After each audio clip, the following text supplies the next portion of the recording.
What's going on, guys? This is Taurus Zuga. Wanted to give you guys the best slideshow that I can possibly give. So um, bear with me with this. On slide one, we're going to go over our SWOT analysis and company profile key findings. When it comes to SWOT, we're looking at the strengths first. So for Walmart's strengths, what I noticed was that the cost of leadership as well as the brand recognition, the scale, and the supply chain efficiency, right? They're a global powerhouse, right? So everybody knows them. Brand recognition is no problem. Scale, right? If one store crashes and burns, they've got a ton of other stores, right? So they're not really too concerned about that. With that being said, um, their leadership is very strong, um, and they tend to work with their employees. When it comes to their weaknesses include margin pressure, labor intensity, and operational complexity.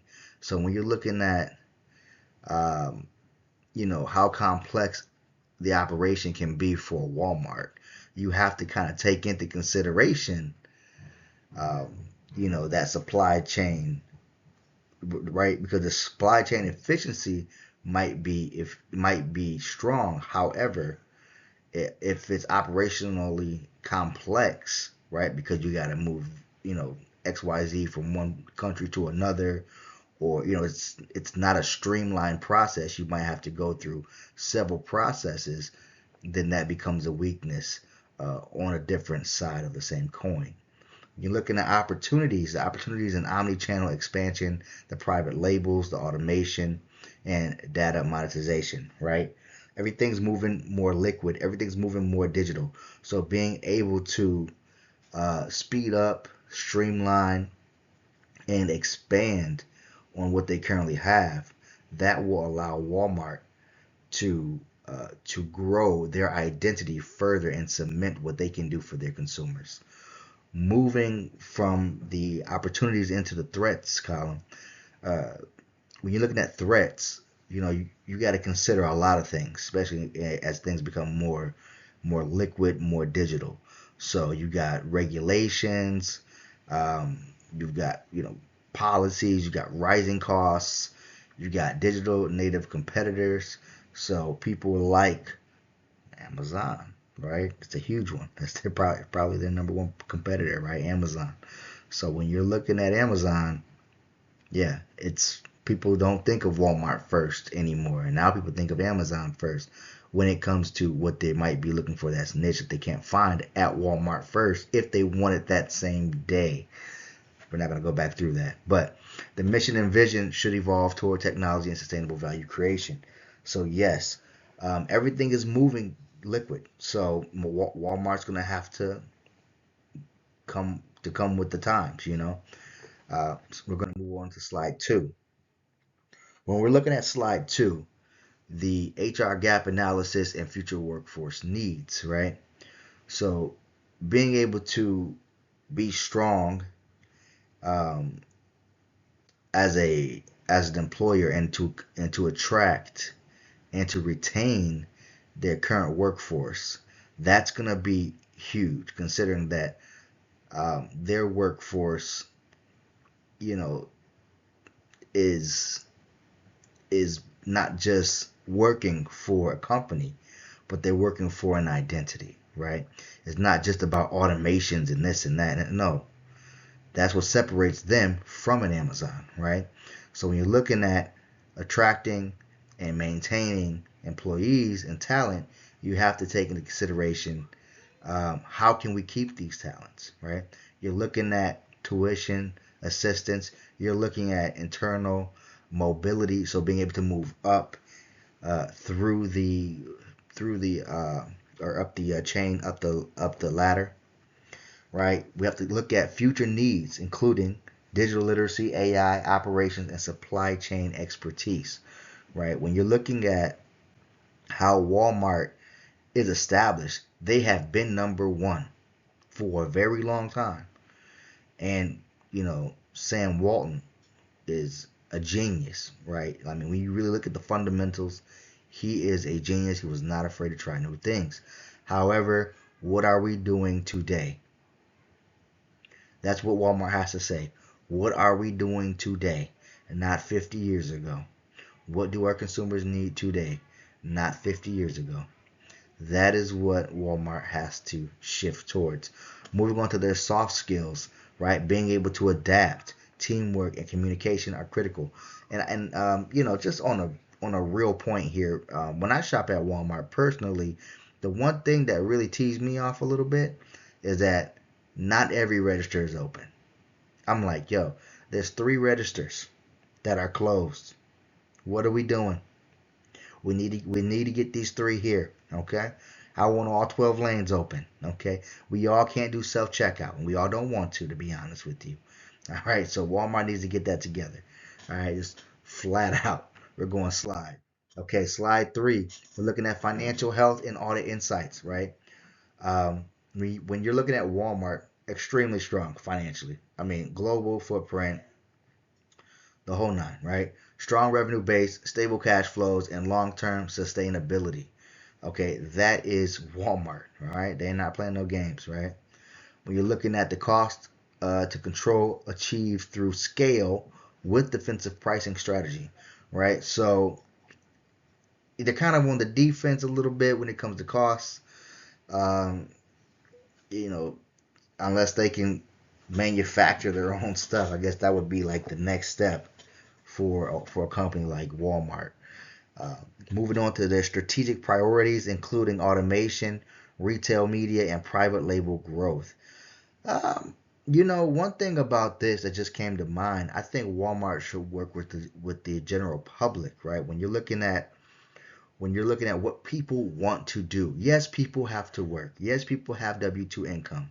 However, a lot of people would like to have the skill sets um, or the opportunities to start something new, right? So again, if Walmart were to go into creating their own products, right, making their own shelf-stable products and private label things for the general public, and even give it and even sell it at bulk, right?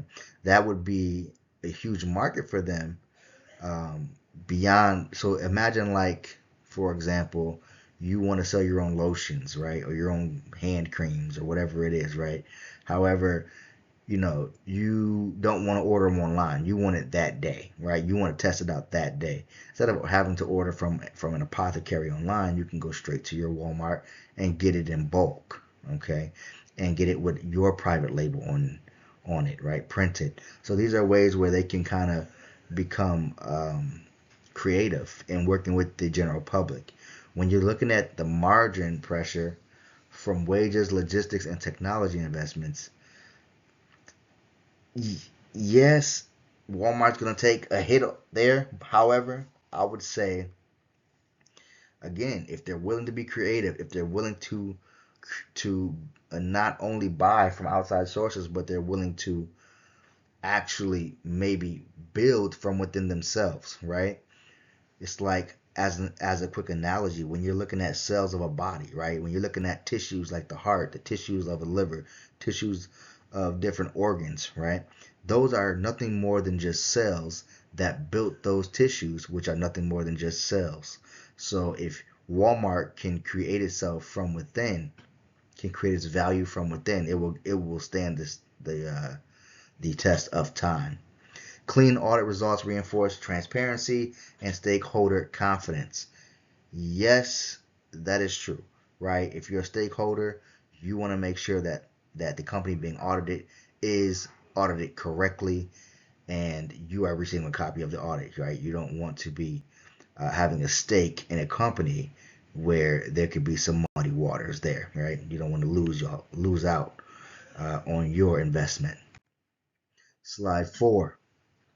When we're going to slide 4, we're looking at CSR and ESG, the performance of the 3Ps analysis. So we're starting with people, right? When you're looking at people, progress in wages and education, but turnover remains a concern. Okay, I know this for sure because when I applied there as a veteran not too long ago, I was turned down several times. I don't even know why. Okay, when I spoke to a guy who worked there, he told me, "Hey man, listen, You don't want to work here. Okay, you don't want to work here. I said, well, I'm assuming you guys make like $20 an hour. I mean, you guys are out here all day. He said, no, no, we make like 15. Like, there's no way you can pay your bills on $15 an hour. There's no way. Not with a family. Absolutely not. That's neither here nor there. But this is real, right? He's looking for another job. You know what I'm saying? Just keep it real. So that's what you're talking about when you're talking about turnover remaining a concern. Progress in wages doesn't mean that it's a competitive wage. It's just progress in their standard of wages, right? When you're looking at profits, the ethical value creation through affordability and reinvestment. Yes, they have the ability to create larger margins of profit if they were able to not only rely on, let's say, somebody else to create their products. Okay. Looking at planet, strong sustainability goals with execution challenges at scale. This is going to be true no matter how you cut it, because you can have all the goals in the world, but when you have a global footprint, those goals need to become a reality through actual action. You cannot just um, say I want to, reduce plastic waste. Meanwhile, you're like the largest producer of plastic waste. Like, no, like what are we actually doing? Okay, what are we actually doing? I'll give you an example, right? In the state of Delaware, where I'm at, they banned all plastic bags. You have to be on a federal land space. So if you're on a military installation, right, you can get plastic bags. If you are not on a military installation in Delaware, you will not see a plastic bag. Okay, they are serious about that. The strategy should treat sustainability and workforce investment as value drivers, and of course the CSR. Moving on to slide 5. I know we're supposed to do 13 to 15 minutes. I'm trying to cram it all in here. So slide 5, the marketing and pest analysis, right? You're looking at political and regulatory forces, increased need for trust-based marketing. Economic uncertainty strengthens value-driven messaging. Social trends demand inclusive, ethical, convenience-focused branding. Technology enables AI personalization and omni-channel engagement, and strategic marketing should amplify your message for your consumers. Thank you for your time. I'm really thoroughly excited about moving forward in my career, and this has been a great experience for me. Thank you.